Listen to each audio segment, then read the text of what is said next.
Assalamualaikum warahmatullahi wabarakatuh. Alhamdulillah nahmaduhu wa nasta'inuhu wa nastaghfiruh wa na'udzu billahi min syururi anfusina wa min sayyiati a'malina. May yahdihillahu fala mudilla lahu wa may yudlil fala hadiyalah. Allahumma shalli ala sayidina Muhammad wa ala alihi wa ashabihi ajma'in, amma ba'du. Alhamdulillah, syukur pada Allah Subhanahu wa taala dengan limpah kurnia dan juga dengan kasih sayang Allah taala, maka di saat ini sama-sama kita berada dalam rancangan Al-Kulliyah, yang mana pada kali ini saya bersama dengan tuan-tuan, puan-puan, hadirin hadirat dan juga para penonton yang berada di rumah. Kita sekarang ni di lokasi Masjid Jami' Kompleks Pertanian Serdang. Apa khabar semua? Alhamdulillah. Tuan-tuan, perempuan, muslimin, muslimat yang dirahmati Allah, pertamanya marilah sama-sama kita mengikhlaskan niat kita sebagaimana firman Allah Subhanahu wa taala, "Wa ma umiru illa liya'budullaha mukhlishina lahuddin." Kan? Allah Taala nak supaya kita amal ibadah tu kena ikhlas. Sebab apa? Sebab orang yang ikhlas jiwanya bebas. Orang terpaksa terseksa. Faham ni? Orang yang ikhlas jiwa dia bebas. Bebas apa? Bebas menerima perubahan, bebas menerima nasihat dari guru atau daripada orang yang mengajarkan kepada kita. Tapi kalau terpaksa terseksa, tu yang kadang-kadang ada orang kalau datang sini terpaksa, isteri ajak, jomlah bang dengar ceramah tu. Jomlah. Jadi jomlah dia pun terpaksa. Bila dia duduk terpaksa terseksa. Tu yang nak tak nak, tiga muka terpaksa dia tengok. Muka penceramah, muka jam, muka pintu. Nak tak nak kena tengok tu. Baik. Jadi bila ustaz kata ada soalan, tak ada. Okey, kita boleh balik. Alhamdulillah, dia kata. Tapi itu bukan anda di sinilah, insya-Allah. Baik, jadi tuan-tuan dirahmati Allah sekalian.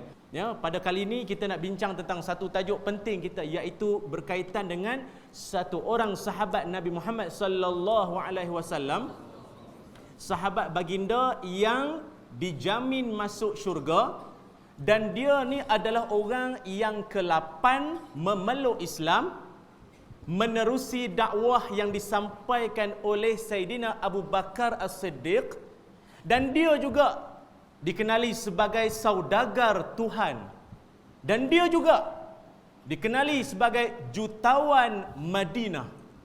Tu dia. Namanya Abdurrahman bin Auf. Nama penuh dia Abdurrahman bin Auf bin Abdul Auf bin Abdul Haris. Tu nama penuh dia tu, sekali dengan keluarga dia. Tuan-tuan dirahmati Allah, apa yang hebatnya Abdurrahman bin Auf ni? Dah sebut jutawan Madinah, saudagar Tuhan, mesti hebat dia tentang harta ni. Kali ni para sahabat Nabi SAW ridwanullah alaihim ajma'in ni ada hebat yang masing-masing. Kali ni kita nak tengok tentang hebatnya Abdurrahman bin Auf. Tuan-tuan dirahmati Allah, dalam tempoh 10 tahun, dalam masa 10 tahun, Abdurrahman bin Auf berjaya menjadi seorang jutawan dengan nilai yang ada pada dia 107 juta ringgit. Nilai yang bila kita convert pada ringgit Malaysia, nilai dalam tempoh 10 tahun 107 juta ringgit. Pasal apa 10 tahun? Pasal masa dia di Mekah, dia memang kaya dah. Tetapi apabila berhijrah ke Madinah mengikut Nabi Muhammad sallallahu alaihi wasallam dan para sahabat yang lain dari kaum Muhajirin, bila dia pindah pergi ke Madinah, harta dia di Mekah orang kafir Quraisy ambil habis. Bila sampai di Madinah dia tak ada apa-apa, tuan-tuan. Tapi benda tu tak mematahkan semangat dia. Dia membina balik kekayaan dia yang dahulu dia kecapi masa di Mekah dulu ni dengan ni dia. Kita nak mula cerita dia ni. Nampak muka tak sabar tu, terbeliak mata. Tu dia. Sebab dia bunyi juta-juta tu. Baik tuan-tuan, sebelum tu kita tengok Abdurrahman bin Auf, dia dari kalangan Bani Zurrah. Bani Zurrah ni adalah satu kaum yang mana kaum ni memang kaum yang mahir bab perniagaan. Bisnes. Baru faham. Ya. Bab bisnes, mereka ni Bani Zurah ni memang satu kaum yang memang hebat kalau bab perniagaan. Jadi Abdul Rahman bin Auf adalah dari kalangan mereka. Tuan-tuan rahmati Allah, pasal apa dia sangat hebat sampai dia dijamin masuk syurga yang disebut oleh baginda Nabi Muhammad sallallahu alaihi wasallam? Apa sebab? Ada banyak ciri-ciri yang ada pada Abdul Rahman bin Auf. Apa dia antara dia? Antara lain, yang pertama, dia adalah satu orang sahabat, satu orang manusia yang sangat mempunyai faham makna kaya. Tuan-tuan, kita ni kalau nak jadi orang yang kaya dunia, kaya akhirat, mulia di sisi Allah, nombor satu sekali kita nak kena ikut Abdul Rahman bin Auf ni. Apa dia yang pertama? Faham makna kaya. Kalau aku kaya, hari-hari hari raya. Oh, tahu ya? Pasal apa kaya? Pasal seronok. Tapi nanti dulu, seronok yang macam mana? Kaya yang macam mana? Nombor satu, kena faham dulu kaya di sisi Islam tu macam mana. Abdul Rahman itu dulu dia pegang. Kena faham dulu kaya yang macam mana. Ramai orang hari ni kita tengok dia sekejap saja naik, baru saja daftar syarikat nak berniaga, tukar kereta dah. Nak supaya orang tanya, buat bisnes ke? Biasalah tengok kereta. Padahal sewa. Nak tunjuk kat orang punya pasal. Pasal apa? Pasal dia tak faham apa itu kaya. Ini dia nak cerita ni. Nombor satu, mesti faham dulu apa makna kaya. Tak lain tak bukan baginda Nabi Muhammad sallallahu alaihi wasallam. Sabda baginda yang diriwayatkan oleh yang hadis riwayat Bukhari Muslim. Sabda baginda, laisal ghina an kathratil arad walakinal ghina ghinan nafs, atau kama qala Rasulullah sallallahu alaihi wasallam. Apa kata baginda Nabi? Bukanlah kekayaan itu pada kayanya harta, tetapi kaya yang sebenar ialah ghinan nafs, kaya jiwa. Nombor satu sekali, kita kalau nak jadi orang kaya, siapa nak jadi orang kaya sini turun tangan? Semua. Kaya hati itulah. Nak jadi kaya dulu, mindset nombor satu, kena kaya hati dulu. Inilah yang dipegang oleh Abdul Rahman bin Auf. Tuan-tuan, apa ciri-ciri orang yang kaya hati ni tuan-tuan? Orang yang kaya hati ni, ciri-ciri dia tak lain tak bukan, dalam hati dia penuh dan syarat dengan sifat-sifat mahmudah. Kita kan ada sifat apa? Mahmudah, lawannya mazmumah. Ada satu tempat hari tu saya ceramah, saya kata mahmudah, lepas tu satu lagi apa? Maimunah, kata dia. Itu salah tuan-tuan ya. Ni malam ni kita belajar. Mahmudah, mazmumah. Mazmumah tu apa dia? Lawan dia lah, yang tak elok tu lah. Baik. Orang yang kaya jiwa ni, dalam hati dia tu, dia ada sifat mahmudah. Apa dia? Pemurah, pemaaf. Tak boleh tengok orang susah, nak je nak tolong. Itu kaya jiwa. Kalau dia bawa kereta, ada orang nak cucuk belakang, dia cepat-cepat dia ketepikan sebab bagi laluan pada orang tu. Kalau orang yang sempit, miskin jiwa, dia akan sentiasa tak puas hati dengan orang. Orang nak potong dia pun, dia bagi lampu, dia kata sabarlah. Tak tengok Al-Kuliah ke? Dia kata. Mesti kaya jiwa lah. Tengok. Tu. Kalau orang kaya jiwa, dia Masya Allah, dia memudahkan jalan orang. Dia sebab hati dia dah kaya. Apa maksud kaya? Ghina, kan? Ghani, orang yang apa? Abdul Ghani, hamba kepada yang maha kaya, Allah Ta'ala. Ghani, kaya. Apa kaya? Kaya tu maksud dia tidak menginginkan sesuatu kerana dia sudah cukup. Saya ulangi sekali. Kaya apa maksud kaya? Bukan di sapu Doroti tu. Apa itu kaya? Tak menginginkan pada sesuatu kerana dia sudah cukup. Orang yang kaya jiwa, dia tak mengharapkan pujian orang. Pasal apa? Hati dia dah cukup dah. Jadilah Allah Ta'ala sebagai pelindung dia. Hasbunallah wa ni'mal wakil. Cukuplah Allah Ta'ala sebagai pelindung dia. Itu dia. Orang kaya jiwa. Ini yang dipegang oleh Abdul Rahman bin Auf. Tuan-tuan cuba tengok betapa hebatnya Abdul Rahman bin Auf ni. Di waktu dia kaya tu tuan-tuan, bila diseru untuk berhijrah ke Madinah, tengah kaya ni, dia sanggup tinggalkan harta dia. Betapa cinta pada Allah Ta'ala tu mengatasi cinta pada harta. Sebagaimana firman Allah Ta'ala surah Al-Baqarah 165.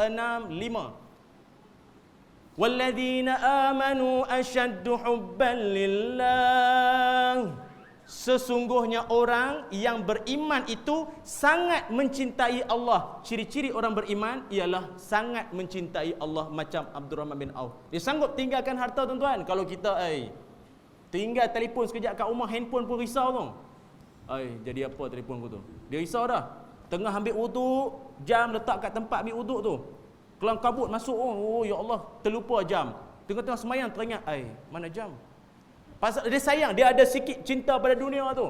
Kalau orang yang khusyuk, dia tak fikir apa dah. Tapi itu biasalah tuan-tuan. Kalau kita berjalan, hati senyap. Bila duduk senyap, hati berjalan. Kan kalau kita duduk senyap, hati berjalan. Cuba berjalan, hati senyap, tak fikir apa. Orang perempuan pergi shopping, senyap dia. Cuba dia duduk diam seorang-seorang kat rumah. Dia macam-macam dia fikir tu. Pesanan penaja. Ya?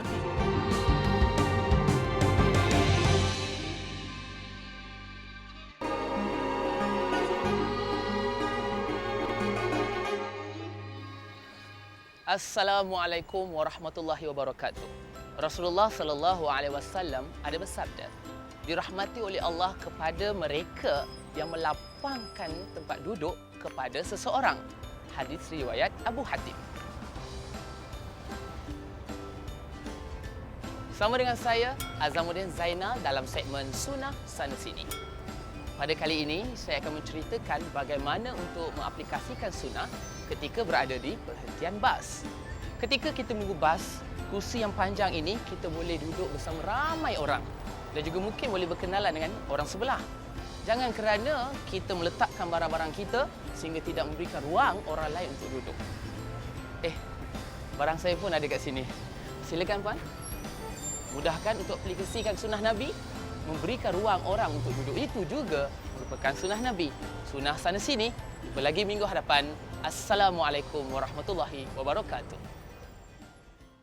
Tuan-tuan, sifat pertama macam Abdurrahman bin Auf ialah dia adalah orang yang faham tentang makna kaya sebenar. Sebab itu tuan-tuan, waktu dia berhijrah bersama dengan baginda Nabi sallallahu alaihi wasallam, berhijrah ke Madinah, masa dia berhijrah dengan Nabi dan para sahabat ridwanullah alaihim ajmain yang lain, Nabi SAW mempersaudarakan dia dengan Sa'ad bin Rabi, satu orang jutawan, orang kaya lah di kalangan Ansar di Madinah waktu tu.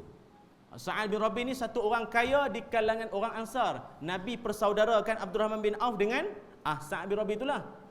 Dan apa kata Sa'ad bin Rabi? Dia sebab dia seronok, dia dipersaudarakan. Orang Islam, orang beriman, dia suka bersaudara, hidup bersaudara. Orang beriman, jiwanya aman, mengamankan orang. Tu dia.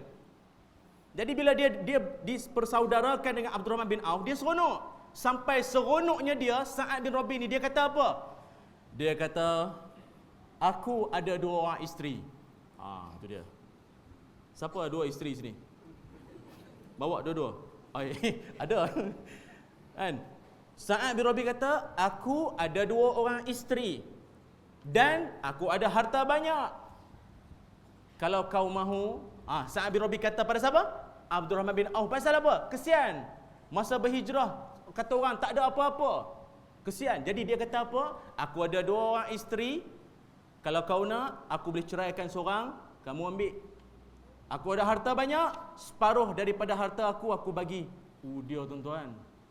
Agak-agak kalau kita macam mana? Elok lah, boleh.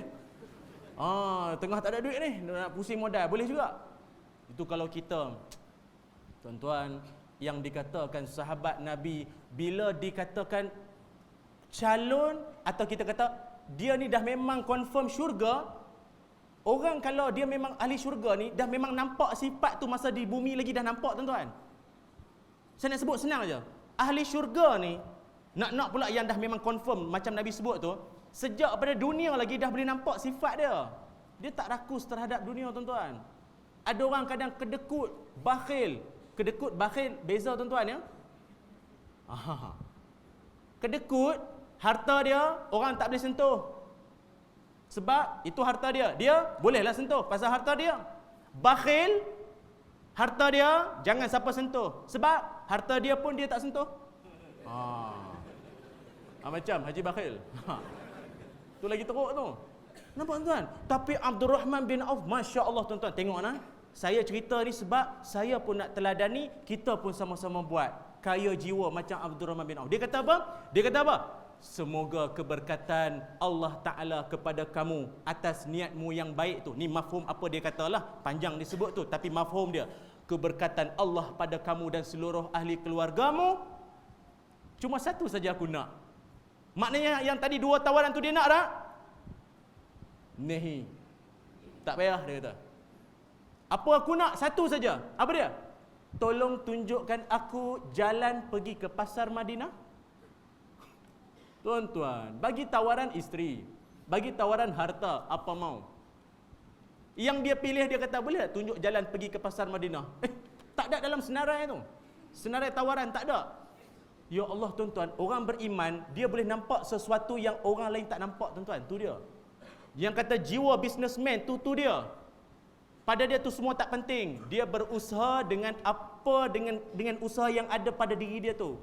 Kekuatan yang ada pada diri dia. Pada dia, tunjuk jalan pergi ke pasar Madinah tu lagi penting. Lagi bermakna daripada 2 tawaran tadi tu. Allah tuan-tuan. Hebat tu. Itu yang dikisahkan. Sifat yang ada pada diri Abdul Rahman bin Auf. Pertama. Yang kedua, yang ada pada diri dia. Iaitu, dia menjadikan harta sebagai alat, bukan matlamat. Saya ulang lagi sekali. Abdul Rahman bin Auf, mindset dia juga, dia menjadikan harta tu sebagai alat, bukan matlamat. Kenapa? Siapa-siapa yang menjadikan harta sebagai matlamat, mudarat. Alat, manfaat. Dapat tak? Saya ulang. Siapa-siapa menjadikan harta sebagai matlamat, mudarat. Alat, manfaat. Cantik tu. Kalau dia jadikan harta tu sebagai alat, sebab itu tuan-tuan, menariknya saya tengok di zaman sekarang ni, saya tengok kebanyakan orang-orang kaya ni, termasuk yang ada dalam majlis kita ni, ramai ni, kaya jiwa dan harta. Saya tengok apa sifat yang ada pada orang kaya ni ialah antaranya, masa dia buat bisnes tu, apa niat dia? Niat dia apa? Nak keluarkan zakat. Saya ni ustaz, saya kalau boleh, saya nak kembang bisnes ni sebab saya nak keluar zakat nanti ni. Saya ingat saya nak tolong ada satu madrasah yang tengah nak bangun, perlukan banyak dana. Saya nak tolong satu masjid tu yang dekat Serdang tu kan. Dalam proses pembinaan tu, saya memang harapan saya keuntungan daripada perniagaan saya nak salur pada masjid itu. Tuan-tuan, bila niat dia, fokus dia macam tu, Allah Ta'ala bantulah tuan-tuan. Allah bagi jalan mudah macam Abdul Rahman bin Auf tu dia. Harta sebagai alat, bukan matlamat.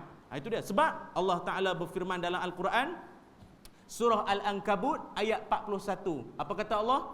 Mathalul ladzina ittakhadhu min dunillahi awliya kamathalil ankabut ittakhadhat baita ila akhir ayat. Sadaqallahul azim. Apa kata Allah? Perumpamaan orang yang menjadikan selain Allah sebagai pelindung, maka samalah seperti labah-labah yang membina rumah dia. Tuan-tuan, sarang labah-labah tu kuat ke rapuh? Kau tanya labah-labah, dia kata kuat lah kot. Rapuh tuan-tuan. Pasal apa? Angin tiup, melayang dia dengan dia layang sekali. Nak menunjukkan orang yang menjadikan harta tu sebagai matlamat, macam tu lah. Mudah rapuh. Ada orang dia kata, tak apa Ustaz, saya walau saya tak semayang pun, tapi bisnes saya jadi. Tuan-tuan, dia jangan main-main lah. Kita takut-takut sangat. Sebagaimana yang berlaku pada Firaun, memang dia hebat, harta banyak, tapi kekuasaan, harta yang ada tu memusnahkan dia balik. Qarun, harta dia memusnahkan dia balik. Takut tu kita. Tengah duk harta banyak ni, takut-takut harta tu sebenarnya nak memusnahkan kita balik. Dulu rajin, kerap datang masjid ni. Orang tanya, apa khabar Mat? Alhamdulillah, sihat. Sekarang dah duit banyak. Apa khabar Mat? I think so. Dandan. I think. Cakap orang putih tu. Lain macam tu. Jadi nampak tak? Orang ingat tak? Sifat yang ada pada Abdul Rahman bin Auf ialah, nombor 2-nya ialah menjadikan harta tu sebagai alat saja. Tu dia. Sebab itu saya teringat tuan-tuan, satu ketika ya,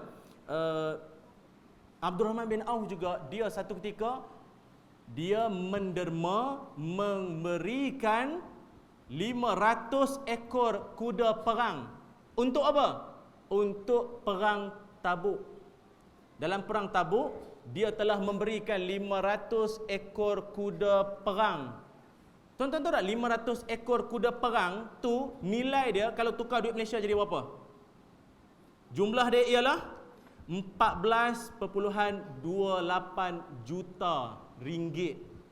Tuan-tuan, para sahabat zaman dulu tuan-tuan menginfakkan harta dalam nilaian juta, bukan ringgit biasa-biasa tuan-tuan. Kita bagi RM1, oi, ngungkit. Masjid tu aku yang bagi lu. RM1. Para kita ni jauh tuan-tuan. Jauh, Allahu Akbar. Tu yang kita nak teladani ni. Dia bagi 500 ekor kuda perang, 14.28 juta nilai dia kalau convert duit Malaysia. Jangan kata kuda. Ada lagi. Apa lagi? Dia bagi 1,500 ekor unta untuk perang Tabuk. Dia bagi. Nak tahu jumlah dia? Juta tu memang confirm. Apa dia? Berapa? 10.71 juta. Tuan-tuan. Rupanya selama ni dia kumpulkan harta dia bukan untuk orang lain tuan-tuan. Kumpulkan harta banyak-banyak bukan nak tambah isteri semata-mata. Dia kumpul duit banyak-banyak bukan nak renovate rumah, tak. Tetapi untuk Islam balik. Betapa dia memahami makna, kan kita selalu baca sifat orang beriman dalam surah Al-Baqarah, apa dia?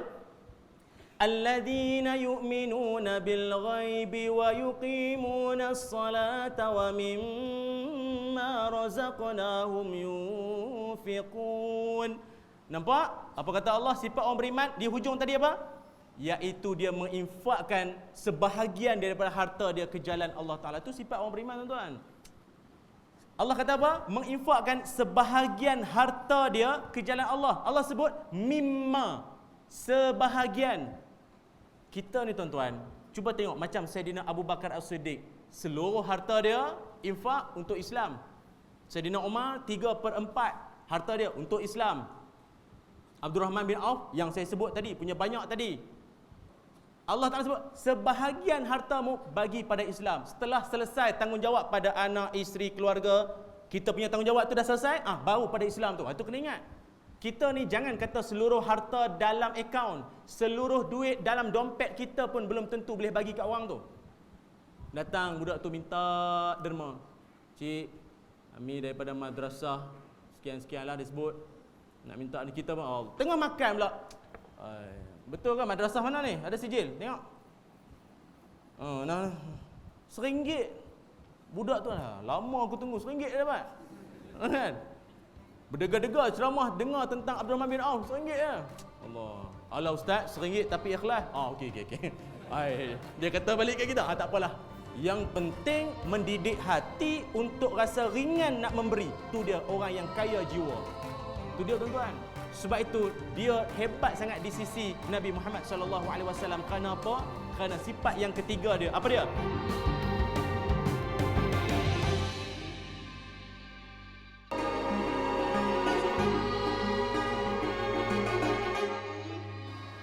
Assalamualaikum, bersama saya lagi Hadi.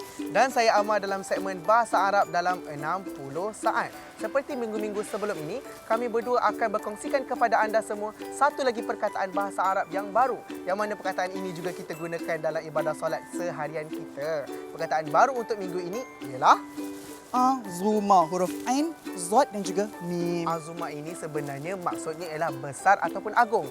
Hadi, tolong kongsikan kepada semua waktu bila kita guna perkataan azuma ni. Kita akan gunakan perkataan ini semasa bacaan ketika rokok, iaitu Subhana Rabbiyal Azimi wa bihamdi. Azim itu kata dasarnya adalah azuma. Betul-betul. InsyaAllah dengan memahami perkataan azuma ini akan membantu anda semua untuk lebih khusyuk dalam solat. Sebab apa? Sebab anda sudah pun tahu apabila anda melafazkan perkataan ini, anda sebenarnya sedang mengagungkan dan membesarkan Allah yang Maha Agung dan Maha Besar. Jadi untuk tahu perkataan selanjutnya, tunggu minggu depan. Assalamualaikum warahmatullahi wabarakatuh. Tu dia tuan-tuan. Sebab itu dia hebat sangat di sisi Nabi Muhammad SAW. Kerana apa? Kerana sifat yang ketiga dia. Apa dia? Iaitu dia ni seorang yang sangat-sangat sabar. Ciri-ciri peniaga atau businessman berjaya ialah kena ada sifat sabar. Sabar. Apa kata baginda Nabi SAW? as-sabru diyaun. Sabar itu macam cahaya matahari. Kan matahari kan dia panas, tapi panasnya matahari menyuburkan bumi. Sabar, subur. Orang yang sabar, jiwanya subur. Tak sabar, tunggu kubur. Memang nak jadi businessman, orang tuan-tuan, saudagar Tuhan ni masya-Allah, kita ambil dia punya sifat peribadi dia tu, dia ada sabar tuan-tuan. Apa sabar yang ada pada diri Abdurrahman bin Auf? Ada tiga. Yang pertama tuan-tuan, sabar dia apa? Sabar dalam mentaati Allah Subhanahu wa taala. Apa bukti dia? Dalam peperangan Uhud, gigi depan dia pecah. Tubuh badan dia hampir ada 21 luka pada tubuh badan dia. Tuan-tuan, dia orang kaya lah tuan-tuan. Masuk perang buat apa? Baik dia turun bisnes tuan-tuan. Kita fikir sekejap Dalam duk sibuk berniaga, sempat fikir perang. Kita ni ada orang sibuk berniaga, jangan kata perang, semayang pun lupa. Sebab tu ada orang kadang-kadang sikap terhadap azan. Ada 4 jenis. Tadi 3 ni 4 pula. Dan tak tahu. Ada orang kadang-kadang dengar azan, dia dengar azan. Dia pelankan radio. Tapi dia duduk situ juga. Ada orang, tu pertama. Yang kedua, ada orang dengar azan, dia cepat-cepat ambil semayang kat situ juga. Okey, elok sikitlah. Ada orang dengar azan, ambil semayang, ajak kawan, jom semayang. 3. Yang keempat, waktu azan tu dia dah kat masjid dah. Lagi bagus dia yang azan. Abdurrahman bin Auf, antara sifat dia juga, dia mencintai masjid. Tuan-tuan, Allah nak jadi peniaga yang hebat, dekati solat jemaah, sentiasa memakmurkan masjid. Pasal apa? Orang berniaga, dia perlukan networking. Dia perlukan jaringan. Dia perlukan apa? Jaringan lah bahasa baku. Dia perlukan apa? Saya pun lama tak cakap Melayu, maaf lah. Dia perlukan jaringan lah. Dia perlukan kenalan. Tu dia lama fikir. Dia perlu ramai kenalan. Datang masjid kan ramai kenalan. Dia buat bisnes, ramai kenalan. Bisnes dia apa? Bisnes mungkin dia ambil, kata orang dia pandai masak. Bila ramai kenalan, mungkin jemaah masjid tu nak kenduri kahwin, anak dia kahwin. Atau dia kahwin. Jadi dia pun cari siapa boleh masak sedap ni. Jemaah kita kan ada seorang buat bisnes. Cari dia. Nampak tak? Kalau duk tidur di rumah. Nampak tak? Tapi bukan maksudnya datang masjid niat nak bisnes semata-mata. Tapi nampak 2 in 1. 2 in 1 tu. Cinta masjid, dalam masa yang sama jaringan tu berkembang. Allah hebat tu. Allah Ta'ala, Nabi ajar, Abdurrahman bin Auf buat, tersirat kita belajar. Yang pertama, sabar dalam mentaati Allah. Memanglah tuan-tuan, kita kalau semayang tu sabar tak? Sabar.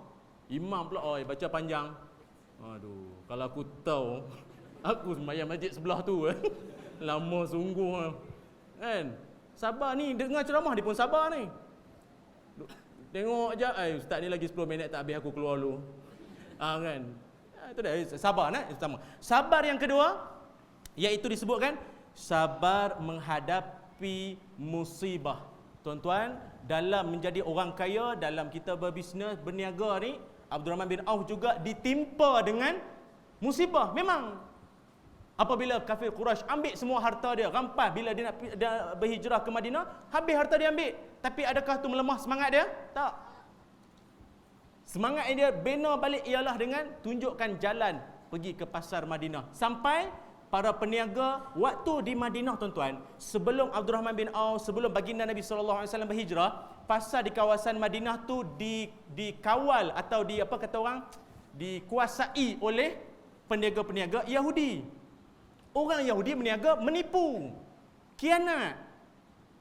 Dia membuatkan orang lain rasa tertindas. Tapi bila Islam datang, Abdurrahman bin Auf habis semua. Sampai kita kata peniaga-peniaga Yahudi, bungkuslah tuan-tuan, bungkuslah. Dia tak boleh cari makan situ lah, tak boleh lah. Ada orang lagi hebat lah tuan-tuan. Kan? Itu dia. 2. Yang ketiga, sabar apa? Iaitu sabar dalam mengelak diri dari maksiat. Tuan-tuan, ini sabar yang agak tinggi ni. Sabar untuk elak daripada maksiat. Abdurrahman bin Auf pernah satu ketika waktu zaman Sayyidina Umar Al-Khattab, Sayyidina Umar jadi khalifah waktu tu, Abdurrahman bin Auf ditugaskan untuk kutip cukai. Termasuklah nak kena kutip cukai itu pada orang-orang Yahudi. Jadi orang Yahudi minta kurangkan sikit bayaran cukai dengan dia kata apa? Kalau boleh, kalau kamu kurangkan bayaran cukai ni, aku bagi duit. Rasuah lah tu. Dia nak rasuah tu. Abdurrahman bin Auf dengan tegas dia tolak.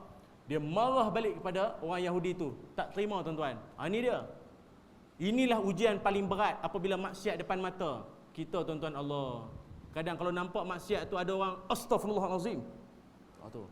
Macam siapa? Tha'labah bin Abdurrahman, satu orang pemuda yang sangat hebat, lalu saja depan satu rumah yang mana rumah tu dia punya pintu tu macam pintu zaman orang Arab dulu kan, dia macam kain dia. Angin kuat tiup, terselak, nampaklah orang kat dalam tu. Mungkin ternampak aurat. Apa Tha'labah bin Abdurrahman kata apa? Dia kata apa? A'udzubillah. Tuan-tuan, dia bagaikan orang hebat ni. Dia ada satu Swiss lah tuan-tuan. Dia ada satu Swiss. Bila nampak benda tak elok, astaghfirullah atau a'udzubillah. Boleh tuan-tuan? Biasa anak muda ni kadang a'udzubillah. Alhamdulillah. Biasa begitulah. Dia dandan tu, dia auzubillah tuan-tuan. Sampai hari dia meninggal dunia, Nabi SAW ni Tha'labah bin Abdurrahman ni, dia waktu dia meninggal dunia, Nabi SAW jalan dalam keadaan yang kata jenjing, ni jalan jengket, bukan jengket lah, macam tak selesa lah jalan tu. Sahabat tanya, kenapa ya Rasulullah? Sebab ramainya malaikat yang mengerumuni Tha'labah bin Abdurrahman. Hebat tuan-tuan. Sabar dalam mengelak diri daripada maksiat. Orang berniaga kadang-kadang tak terlepas daripada maksiat. Maksiat apa? Penipuan, buah yang tak elok kan. Yang atas-atas semua dia tak yang elok, bawah sikit yang tak elok dah. Jadi orang pun ambil ni elok kan. Oh, ini saya baru petik semalam ni, sedap ni. Balik orang tu tengok buruk dah tuan-tuan. Itu jaga-jaga tu. Nabi SAW pun pernah memberi amaran pada peniaga, jangan menipu. Sebab kalau peniaga beriman, dia bersama dengan orang-orang soleh, orang-orang para Nabi sallallahu alaihi wasallam. Nampak? Sebab itu ada orang tanya, Ustaz, habis tu sifat Abdurrahman bin Auf ni, apa strategi dalam perniagaan dia? Nak tahu tuan-tuan? Apa strategi dia? Saya nak cerita malam ni ada 3 strategi yang boleh membuatkan dia tu berjaya. Abdurrahman bin Auf berjaya dalam perniagaan. Dia ada 3. Ni kok ada yang berniaga ni, boleh teladani ni. Apa dia 3 tu? Yang pertama, dia Abdurrahman bin Auf, dia menjual dengan harga kos. Beli banyak tu, jual pun dengan harga tu juga. Tuan-tuan, kalau fikir balik, untung lah. Mana untung lah? Nanti dulu, ahli syurga yang memang confirm syurga, pasti ada satu strategi dalam fikiran dia. Apa dia? Memang dia jual unta tuan-tuan. Hari ni kira macam jual kereta, jual motor macam tu lah. Mana? Dan dia dengar malam ni, esok pergi cari unta. Pasal apa ni Syekh? Ikut Abdurrahman bin Auf. Tak dengar ceramah ke? Tu dia. Baik, jadi dia jual unta dengan harga kos. Di mana untung dia? Abdurrahman bin Auf kata apa? Aku mengambil untung daripada tali yang ikat pada unta tu. Faham tuan-tuan? Orang Arab ni kan, dia ada tali yang nak tarik unta tu. Tali tu dia ada macam-macam jenis dia. Dia ada warna, dia macam-macam. Jadi kita manusia kan suka yang jenis warna-warni, ada warna macam tu, macam kualiti dia macam-macam lah. Jadi Abdurrahman bin Auf ambil untung kat situ je. Ambil untung pada harga tali tu saja. Tuan-tuan, kita ni memang tahu, manusia dia memang sifat macam tu. Nampak yang mana yang nampak murah, dia akan terus pergi. Padahal dia tak sedar dalam masa yang sama ada benda yang perlu dia bayar. Macam kadang setengah pasaraya hari ni, nampak macam banyak harga murah. Dalam tak sedar, ada 1-2 benda yang harga dia tinggi daripada tempat lain. Tapi disebabkan kita rakus membeli yang murah, terbeli yang mahal sikit tadi ni. Tu dia. Tapi adakah itu cara tak baik? Tak. Itu strategi. Macam boleh? Nampak macam nak berniaga lepas ni. Semangat dah tu. Tu dia. Itu sifat pertama. Sifat kedua atau strategi dalam perniagaan dia sama sekali tidak akan menyeksa pelanggan dia. Menyeksa pelanggan ni macam mana? Dia kata, aku tidak akan membuatkan pelangganku tertunggu-tunggu. Maksudnya, kadang-kadang orang datang cari barang kat kedai kita. Cik, ada ni tak? Contohlah dia cari barang apa-apa lah. Kita kata, barang tu tak sampai lagi, stok tak sampai lagi lah. dia seboleh-bolehnya takkan berkata tidak terhadap apa yang orang minta. Dia akan cari. Tu dia tuan-tuan, sungguh-sungguh berniaga. Dia akan cari tu. Kat mana? Dia akan cari juga. Tak apa, nanti saya cari. Sampai dapat. Ada orang, tak ada. Tak ada. Kadang-kadang saya nak cadang kalau boleh lah. Kita jangan terus kata tak ada. Kalau boleh, kedai saya tak ada, tapi saya cadang kedai seberang tu. Ada, insya-Allah ada. Nampak tak? Sedikit sebanyak wa ta'awanu 'alal birri wat taqwa tu, membantu saudara kita, kawan kita yang kedai tu pun tanya, "Cik, mana tahu kedai saya?" "Oh, kedai yang tadi." "Oh, masya-Allah, kat situ dah jadi baik dah." Nampak tak? Itu dia. Tapi tak payahlah fikir persen. Tu cerita lain lah tuan-tuan. Tapi nak menunjukkan ukhuwah pun terbina, keuntungan pun hebat, ekonomi Islam pun kuat. Itu dia. Dan yang ketiganya, dia langsung tidak mengamalkan sistem hutang. Dia kata apa? Bayaran tunai. Bayaran mesti tunai. Itu dia. Hebat tuan-tuan. Dia Abdul Rahman bin Auf ni hebat dia apa? Tak dapat beli tunai, dia bagi macam tu lah. Tapi orang yang datang beli pula tidaklah mengambil kesempatan. Cakap tak ada duit, nanti dia bagi. Tak tuan-tuan. Masya-Allah. Ini hebatnya dia. Sebab kalau kita tengok strategi perniagaan Nabi Muhammad sallallahu alaihi wasallam, baginda Nabi sangat hebat dalam berniaga. Saya tak setujulah kadang-kadang ada orang kata, kita tanya, "Kak, macam mana kak, berniaga okey ke?" Dia kata, "Alah Ustaz, berniaga Nabi macam nilah." Maksud berniaga Nabi tu macam mana kak? Ialah untung tak untung sangat, rugi tak rugi sangat. Salah tu. Ada pula lagi satu dia kata, "Alah Ustaz, berniaga Nabi macam nilah." Berniaga Nabi macam mana? Berniaga sini CD Quran, zikir, tasbih, sejadah, serban. Amboi, sempit fikiran ke arah tu. Nabi SAW, perniagaan Nabi menguntungkan. Tu yang saudagar wanita. Siapa? Sayyidatina Khadijah jatuh hati tu. Tuan-tuan, jangan ingat mudah tau. Seorang yang kaya boleh jatuh hati pada seorang peniaga yang mungkin dia tak tahu sangat latar belakang, tapi tengok hebat ni. Kan Nabi SAW, antara strategi perniagaan Nabi yang Abdul Rahman bin Auf tiru, yang ikut, apa dia? Baginda Nabi sentiasa mengekalkan eye contact. Eye contact ni apa? Hubungan mata. Baru faham. Hubungan, bukan contact lens kak. Eye contact. Eye contact tu apa dia? Ni hubungan mata. Bila orang datang, pelanggan datang, dia akan jaga hubungan mata sampai yang siapa-siapa pun duduk dalam majlis Nabi, kalaulah kata 300 orang, bila habis je majlis tu, setiap yang 300 tu akan kata, tadi Nabi tengok aku. Dia tak tahu kata semua Nabi tengok. Tapi betapa hebatnya kuasa pandangan mata ni, setiap orang akan rasa dirinya istimewa bila dia dilihat, ditengok kan. Tu dia. Macam kita lah kadang, bila lah ustaz nak tengok aku. Dia tengok. Lepas tu dia buat peace pula ustaz. Kan? Tapi tak apa tuan. Itu ciri peniaga hebat, menjaga eye contact. Abdul Rahman bin Auf pun buat macam ni. Apa lagi dia buat?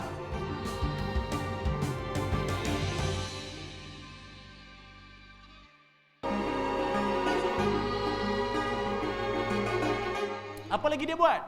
Nabi SAW, baginda, kalaulah pelanggan, sahabat, siapa-siapa pun datang nak jumpa Nabi, Nabi akan memberi perhatian penuh seluruh tubuh badan menghadap dia. Orang tu, menghadap orang tu. Tak ada kalau orang tu datang dari belakang, nak apa? Tu atas tu. Bawah tu sikit, bawah tu, tepi. Tak. Sendiri pergi serve dengan penuh rasa hormat atas dasar Islam, bukan keuntungan semata-mata. Kerana Allah, aku melayanmu dengan penuh. Kerana berniaga juga satu ibadah. Buat cara elok. Macam mana kita semayang, adab sopan jaga dalam semayang. Begitulah kita ibadah dalam berniaga. Adab sopan jaga. Itu Nabi. Dan yang diikuti oleh Abdul Rahman bin Auf. Tapi di sana tuan-tuan, ada juga kadang orang tanya, kadang ustaz, macam kita ni duit tak berapa nak ada. Saya ni sederhana aja harta ni. Macam mana ustaz tu? Tapi nak ikut Abdul Rahman bin Auf. Macam mana tu? Tuan-tuan, kita nak jadi sehebat Abdul Rahman bin Auf dalam urusan memberi tu, latih diri, latih hati dengan peringkat yang macam mana? Kita kena ingat, kekayaan kita, kaya tak semestinya pada harta. Ada orang kaya ilmu, ada orang kaya dengan kemahiran. Apa ilmu dia ada? Apa kemahiran dia ada? Ajarlah. Atau kita boleh sumbangkan dari segi apa? Sumbangkan dari segi tenaga dan masa. Kan? Itu kita boleh sumbang untuk Islam tu. Sebab tu kadang ada orang tanya, habis tu Ustaz, saya nak memberi tapi saya takut saya ada riak lah Ustaz. Bila saya ni pantang Ustaz, kadang bila saya masukkan duit dalam tabung masjid, riak datang. Riak. Tu simpan balik kan. Sampai bila nak bagi Syekh? Tuan-tuan, Allah Ta'ala berfirman, "Lan tanalul birra hatta tunfiqu mimma tuhibbun." Surah Azim. Kamu sekali-kali tidak akan dapat mencapai hakikat kebajikan yang sebenar sehinggalah kamu menginfakkan harta yang kamu tuhibbun, sayang. Sebab itu dalam hadis baginda Nabi sallallahu alaihi wasallam sebut mafhum dia, sedekah yang paling afdal, paling utama ialah di saat kamu sihat dan kamu rasa sayang sangat nak bagi ni. Itu paling afdal tu. Jadi saya nak sebut sini tuan-tuan, apa kita nak macam nak tiru macam Abdul Rahman bin Auf tu macam mana? Kalau kita lihat ada orang yang sampai dia kata, "Saya Ustaz bukan tak nak memberi, tak nak infak harta ni, bukan tak nak bagi duit kat masjid." Nanti kadang ada setengah masjid tu dia sebut pula nama-nama orang yang bagi sumbangan. "Oh, saya tak boleh Ustaz, saya riak datanglah." Tuan-tuan, Imam Al-Ghazali memberi panduan. Dengar. Kepada orang yang suka memberi alasan, "Saya bukan tak nak beramal, takut riak." Ni dia jawapan dia. Imam Al-Ghazali kata, untuk mencapai tahap ikhlas, kamu kena lalui dulu penyakit-penyakit hati. Faham? Alhamdulillah. Di saat kita, orang tak bagi derma ke sumbangan, kita aja bagi. Lain macam rasa. Masa nak bubuh tu, satu sah semua tengok. Tengok. Dia pun kalau RM1 cepat-cepat bubuh. Kalau RM50 lama pula.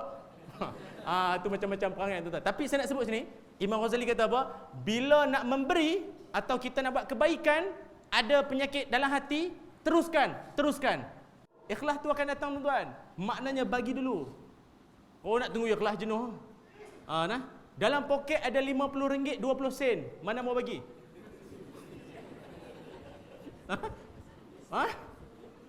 20 sen. Pening tu. 2 kupang nak bagi. Nazir, yang main kan bagi 2 kupang. Nazir tempat lain lah, ni contoh. Kan? Tuan-tuan, ada RM50 20 sen. Mana mau bagi? Contoh ni saya nak bagi senang cerita ni tuan-tuan. Kalaulah kita tabung lalu depan kita sumbangan, kita nak bagi RM50 ke 20 sen. Contoh kita bagi 20 sen. Kan? Kita bagi 20 sen, RM50 masih dalam poket kita. Mana satu milik kita? Mana milik kita? 20 sen tu milik kita. Katakanlah kita bagi 2 kupang tu, 20 sen tu, sebenarnya harta kita ialah apa yang diberi, bukan apa yang dimiliki. Saya ulang lagi sekali. Ingat, harta kita bukanlah pada apa yang dimiliki, tapi pada apa yang diberi. Macam Nabi SAW, baginda Nabi kan dihadiahkan dengan kambing. Last sekali Sayyidatina Aisyah bagi kat orang sampai tinggal bahagian kaki saja, sebab Nabi suka makan bahagian kaki. Balik je baginda Nabi SAW, Sayyidatina Aisyah kata, "Ya Rasulullah, bahagian kita kaki ni saja." Nabi kata, "Sebenarnya bahagian kita adalah semua yang kamu bagi tadi, yang ni bukan milik kita." Tuan-tuan, paradigma Nabi yang menyebabkan Abdul Rahman bin Auf terpesona tuan-tuan. RM50 ke 20 sen? 20 sen tu milik kita. Pasal RM50 belum tentu milik kita. Start motor, rum, gong, gugur exhaust. Exhaust gugur, bam. Kan? RM50 masuk bengkel. 20 sen sudah masuk akaun akhirat. Alhamdulillah. Tapi janganlah 2 kupang. Satgi dia pegang sungguh ni. 2 kupang jadi janji ikhlas. Janganlah bagilah. dah halang memberi tu banyaklah sikit kan. Okey, baik. Jadi kadang-kadang juga ada orang tanya, "Ustaz, macam mana saya nak melatih anak saya?" Atau kita nak latih anak-anak tu, nak tak kita kadang nak latih anak-anak kita supaya bersifat dermawan sebagaimana Abdurrahman bin Auf tu macam mana? Tuan-tuan, didik anak kita tu bagaimana? Yang pertama sekali ialah kalau boleh latih dia dengan tiap kali kalau pergi solat Jumaat, siap-siapkan dia duit shilling atau duit yang nilai dia mungkin tak besar mana bagi pada dia, cakap kat dia, nak yang ni untuk masjid. Latih dia sejak daripada kecil lagi supaya dia akan rasa satu keseronokan. Sampai saya teringat ada satu budak hari tu dekat masjid, saya nampak dia berlari tu. Saya kata, "Ya Allah, anak siapa ni? Berlari." Zoom, dia pergi kat tabung, puk, dia masuk duit. Oi, bagusnya tuan-tuan. Okeylah, daripada tabung lalu lena. Time tabung lalu dandan lena. Mana tabung tadi? Dandan bangun. Tak ada. Yang kedua, ajar pada dia supaya bersifat pemurah. Belajar untuk bagi dia rasa pengalaman berkongsi dengan orang. Apa aiskrim ke, burger ke, kongsi dengan abang. Nampak tak? Daripada kecil, tuan-tuan tahu tak? Sebenarnya penyakit anak-anak, penyakit hati bagi kanak-kanak yang disebut Imam Ghazali, mula-mula sekali apa dia? Penyakit apa? Iaitu suka pada makanan. Biasalah program apa-apa, okey, kita ada makan. Ye, budak-budak. Jangan kata budak-budak, bapak budak pun alhamdulillah, kan? Tapi perangai yang mula-mula sekali ada bab makan. Jadi ajar anak kita supaya berkongsi makan dengan orang lain, dengan abang dia, dengan kakak dia, supaya dia rasa macam seronoknya bila berkongsi, tuan-tuan. Ini dia. Sebab itu Nabi Muhammad Abdurrahman bin Auf satu ketika waktu orang datang bertamu di rumah dia, dia pun jamu dengan hidangan. Pada waktu tu dia menangis. Dia tengah bagi satu hidangan pada tetamu dia mengalir air mata. Tetamu yang ada tanya, "Wahai Abdurrahman, kenapa menangis? Kenapa kamu menangis?"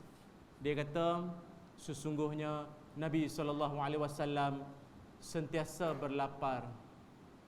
Tuan-tuan, dalam sibuk kaya tu ada sempat ingat Nabi satu, yang kedua ingat susah payah Nabi SAW. Kita tengah-tengah duk makan, ada ingat tak kat Nabi ni? Nabi sampai ikat batu kat perut tu. Kita batu dalam perut. Na'udzubillah lah tu. Baik. Kemudian last sekali tuan-tuan, saya nak kongsikan.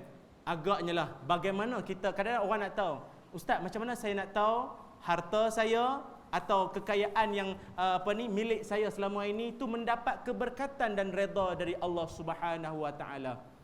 Yang disebut oleh Ibnu Jauzi kata apa? Antara lain ialah petanda ataupun kita punya harta kita tu mendapat keberkatan redha dari Allah taala ialah kita rasa ringan untuk nak memberi. Itu petanda harta kita, milik kita tu mendapat redha Allah, kita rasa senang nak memberi. Sensitif, allergic nampak tabung, nak pergi. Bukan menghindarkan diri, "Oi, tabung, lari." Tak. Nampak tabung, dia nak pergi, nak bantu. Orang susah, mai sini, dia nak tolong, dia nak bagi. Tak nak bagi, diam. Jangan cakap apa-apa. Kan? La tubtilu sadaqatikum bil manni wal adha. Jangan kamu rosakkan pahala sedekah kamu, kan? Dengan apa? Manni wal adha. Mengungkit-ungkit dan menghina. Alah, budak-budak yang tu semua pandai-pandai sebab aku yang bagi sumbangan dulu. Nampak? Ungkit. Tak pun kita tengah duk makan, orang datang minta minta sumbangan. La ilaha illallah. Tak nampak tengah makan, ambil RM5 pergi main jojoh, menyusahkan orang. Nampak? Tu adha tu. Menyakitkan hati orang yang nak minta. Tuan-tuan, Abdurrahman bin Auf dalam keadaan sibuknya dia dalam bisnes sempat fikir untuk nak memberi pada umat Islam. Dan juga dia satu orang yang saya nak sebut akhir sekali tuan-tuan ialah dia tuan-tuan, dia memberikan sejumlah 400 dinar kepada siapa? Kepada ahli Badar yang masa di akhir hayat dia tinggal 100 orang masa tu, dia bagi 400 dinar kepada ahli Badar. Dan juga dia memberikan sebanyak 28.56 juta ringgit kepada siapa? 3 golongan. 28.56 juta ringgit. Masa dia nak akhir hayat dia, 3 golongan dia bagi sejumlah ni. Siapa mereka tu? Yang pertama ialah kepada kaum dia, Bani Zuhrah dia bagi. Yang pertama. Yang kedua, kepada para isteri-isteri Nabi Muhammad sallallahu alaihi wasallam, dan yang ketiga kepada golongan anak yatim dan fakir miskin. Tuan-tuan, marilah sama-sama kita, saya menyeru pada semua sekali yang ada, termasuk diri saya, ya Allah, berikanlah kekuatan kepada kami untuk kami rasa seronok dalam nak memberi kepada orang lain. Kerana apa tuan-tuan? Kita ni mungkin solat sunat mungkin tak banyak, amal ibadah yang lain mungkin tak sehebat para sahabat. Harapan kita ialah biarlah pemberian kita yang sedikit dan penuh ikhlas ini sedikit sebanyak dapat menjadi benteng kita daripada api neraka dan menjadi umat kebanggaan Nabi Muhammad sallallahu alaihi wasallam. Tuan-tuan dirahmati Allah, inilah dia. Sebagai kesimpulannya, mari sama-sama saya menyuruh pada semua dan diri saya ialah untuk apa? Yang pertama. Okey, yang pertama, mulakan dengan diri. Mulakan diri apa ni? Maksudnya kita mulakan diri tu dengan rasa seronok untuk memberi. Agak-agak yang memberi dan menerima siapa lagi bahagia? Kan? Kalau ikutkan yang bahagia ialah yang memberi. Pasal apa? Sebab orang memberi bahagianya 2 kali. Bila? Sebelum bagi dan selepas bagi. Kan orang kalau dia nak bagi kan, masa dia niat tu, dia seronok dah tau. Dia nampak tabung, dia rasa seronok dah. Seronok nak bagi ni, nak bagi ni. Masa bagi, Allah seronok rasa. Mudah-mudahan Allah Ta'ala redha. Tapi kalau orang yang nak menerima, seronok sekali, kecewa banyak kali. Pasal apa? Pasal yang dia harap diterima tak dapat. Lah, bukan nak yang ni, yang lain. Abang ni, abang juga. Jadilah orang yang memberi. Pasal apa? Orang memberi dia bahagia. Antara tuan-tuan dengan saya, siapa lagi bahagia? Saya. Sebab saya tengah memberi. Bahagia ni, tuan-tuan pernah tengok? Sebab saya bahagia kenapa? Sebab saya terlepas daripada risiko untuk tidur. Tuan-tuan pernah tengok penceramah tidur? Kita haruslah. Mana ada? Ni dia tuan. Marilah kita, insya-Allah, mari sama-sama kita jadilah orang yang suka memberi. Dengar kata masjid mana-mana atau masjid kita ni, perlukan sumbangan. Ayuh, perkasakan amal kita, insya-Allah jadi insan yang hebat di sisi Allah Subhanahu Wa Taala. Ayuh kita akhiri dengan doa, mudah-mudahan Allah Taala memberkati pertemuan kita. اللهم صل على سيدنا محمد في الأولين والآخرين وسلم ورضي الله تبارك وتعالى عن سادتنا أصحاب رسول الله أجمعين. اللهم اغفر لنا ذنوبنا ولوالدينا وارحمهم كما ربونا صغارا. Ya Allah, ya Arhamar Rahimin, ampunkanlah dosa-dosa kami ya Allah. Ampunkanlah dosa-dosa kedua ibu bapa kami ya Allah, sama ada mereka masih hidup atau telah meninggal dunia. Ya Allah, berikanlah kekuatan kepada kami agar kami dapat membendung nafsu kami yang sentiasa rakus terhadap dunia, agar kami sentiasa bermurah hati dan sentiasa kaya jiwa kami sebagaimana Abdurrahman bin Auf dalam kami membelanjakan harta kami ke jalan-Mu ya Allah. Ya Allah, kurniakanlah rasa kemanisan ibadah dalam hati kami tiap kali kami menginfakkan harta kami ke jalan-Mu ya Allah. Semoga kami juga tergolong di kalangan para sahabat, para nabi kelak di dalam syurga. Wassallallahu ala sayyidina Muhammad walhamdulillahi rabbil alamin. Taqabbalallahu minkum. Terima kasih tuan-tuan, para penonton yang dirahmati Allah. Semoga kita bertemu di rancangan Al-Kuliah di masa akan datang. Terima kasih kepada seluruh jemaah Masjid Jami' Kompleks Pertanian Sedang. Semoga kita bertemu lagi. Assalamualaikum warahmatullahi wabarakatuh.